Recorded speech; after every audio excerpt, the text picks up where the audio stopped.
শুভ দুপুর। এই দেখো সোনাই বসে আছে, চান টান করে নিয়েছে, বসে আছে। আজকে দুপুরের কি আয়োজন করেছি তোমাদের সাথে একবার শেয়ার করে নেব। আজকে নিরামিষ করেছি, কারণ মাছ একদমই কেউ খেতে চাইছে না। মাছ আমার রাখাই আছে, আজকে বললো মাছ খাবো না কেউ, মাছ ডিম করিনি কিছু। এই যে আজকে নিরামিষ মেনুতে আছে দেখো সমস্ত সবজি দিয়ে, প্রচুর শীতের সবজি দিয়ে একটা চচ্চড়ি করেছি।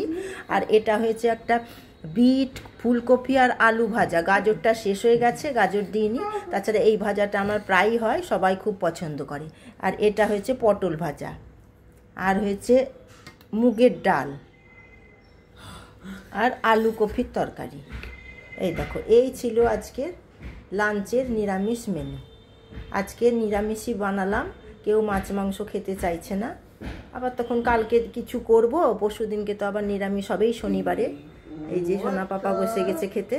সোনা পাপা, তুমি তো নিজে খেতে পারো না, হ্যাঁ, তোমাকে তো খাইয়েই দিতে হবে। হ্যাঁ, আজকে জল খাবারটা ভালো মতন খাইনি, ওই জন্য খিদে পেয়েছে, খাইয়ে দি।